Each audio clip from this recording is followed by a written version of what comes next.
O orgulho espiritual. Aí aqui o texto dá o exemplo do fariseu e do publicano, né? O fariseu como exemplo de orgulho espiritual. A parábola que Jesus conta do publicano e do fariseu.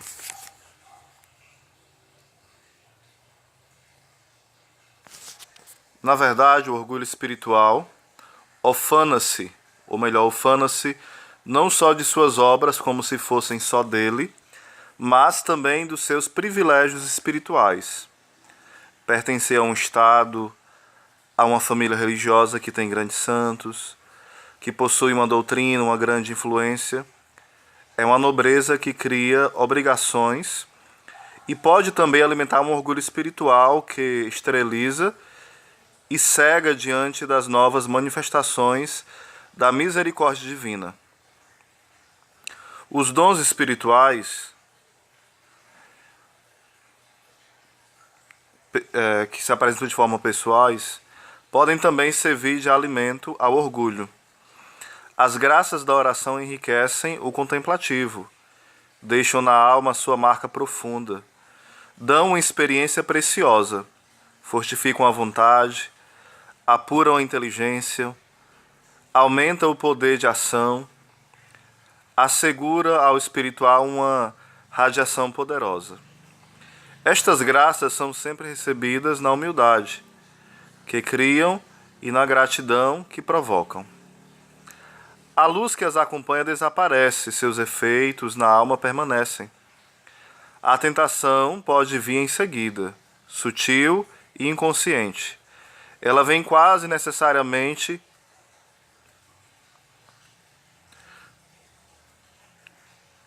tanto o orgulho é tenaz e o demônio astucioso, para utilizar estas riquezas espirituais, a fim de se exaltar e aparecer, para servir uma necessidade de afeto ou de domínio, ou simplesmente para fazer triunfar ideias pessoais. A personalidade idólatra de si mesmo se substitui ao próprio Deus. E aquilo que havia recebido para ser instrumento e meio, ela utiliza para se impor como um fim, e um Deus para si mesmo e para os outros. A corrupção daquilo que há de melhor gera o pior. Não podemos pensar sem estremecer em certas quedas lamentáveis de almas favorecidas por Deus, como Lutero. Parece-nos que ele não teria podido edificar sua teoria da fé-confiança, que justifica, se não tivesse sentido os transbordamentos pacificadores da misericórdia. E não teria podido atacar a religião golpeando-a no ponto onde a fé se enxerta na inteligência, se não tivesse anteriormente descoberto numa purificação da fé, ao menos esboçada, e a vulnerabilidade deste ponto de interseção entre o natural e o sobrenatural. E houve outros antes e depois de Lutero que utilizaram os privilégios de sua intimidade com o mestre, se não para atraí-lo com um beijo como Judas, pelo menos para alimentar o seu orgulho e fazer triunfar a sua personalidade. Não será por terem aproveitado para si próprios os carismas com que foram favorecidos que o soberano juiz pronunciará esta sentença espantosa, mas que ele mesmo anuncia? Muitos me dirão naquele dia: Senhor, Senhor, não foi em teu nome que profetizamos, em teu nome que expulsamos demônios, e em teu nome que fizemos muitos milagres? Então, eu lhes declararei, melhor dizendo, nunca vos conheci. Apartai-vos de mim, vós que praticais iniquidade. Mateus 7, do 22 ao 23. Ai, pois, deste orgulho espiritual que se estabelece nos dons de Deus.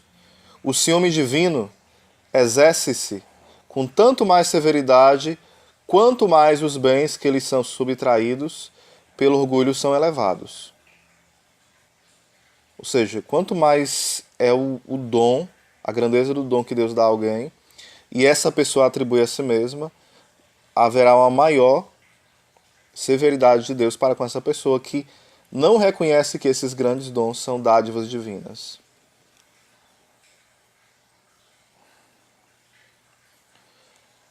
Não reconhece que são gratuitos e puramente obra do Senhor, e por isso serão punidos severamente. A misericórdia mostra-se mais ciumenta do que a justiça.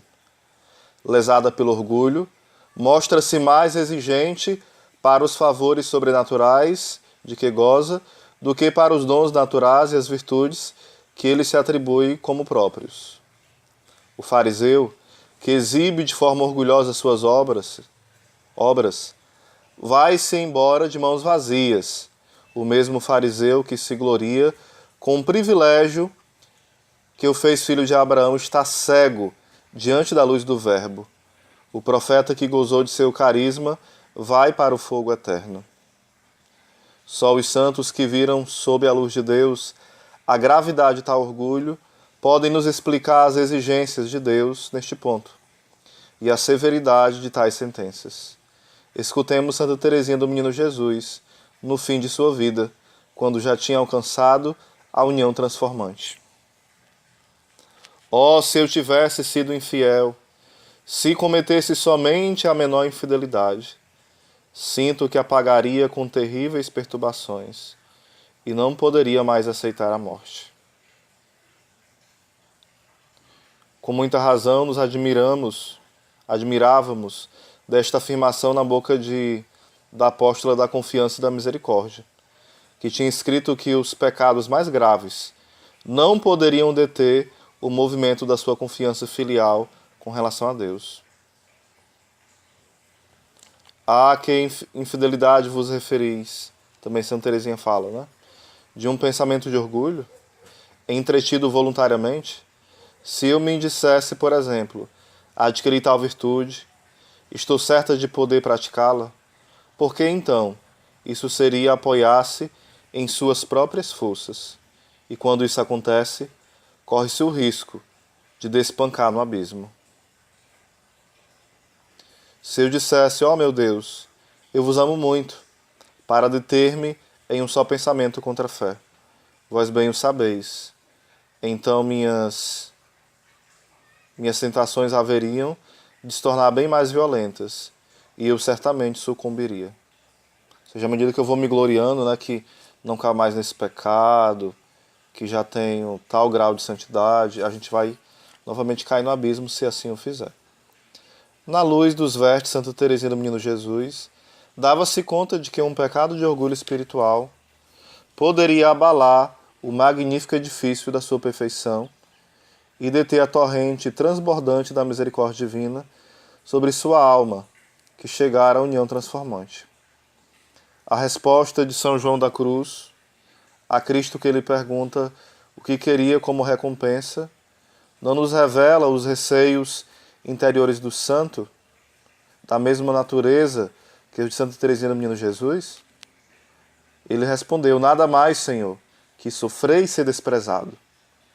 O que dizer senão que o santo chegado, ele também é a união transformante, e ao pleno desenvolvimento de sua graça de doutor, receava ainda esses vapores do orgulho, que o demônio podia suscitar da tomada de consciência do seu estado e da fecundidade da sua graça, e que teriam ofuscado a intimidade de sua união e o teriam detido na sua caminhada rumo às profundezas de Deus. Sutilezas dirão, talvez sim, para as nossas almas ainda pouco espirituais, mas realidades percebidas com horrível e espantoso relevo pelo olhar purificado dos santos. Também Santa Ângela de Foligno dizia em seu testamento espiritual àqueles que a rodeavam: meus filhos, sede humildes, meus filhos, sede mansos. Não falo do ato exterior, falo das profundezas do coração. Não vos inquieteis por causa de honras, nem de dignidades. Ó, meus filhos, sede pequenos, para que Cristo vos exalte na sua perfeição e na vossa. As dignidades que incham a alma são vaidades que é preciso amaldiçoar. Fugi delas, porque são perigosas. Mas escutai, escutai. São menos perigosas que as vaidades espirituais. Mostrar que sabemos falar de Deus, que compreendemos a Escritura, que realizamos prodígios, mostrar nosso coração abismado no divino.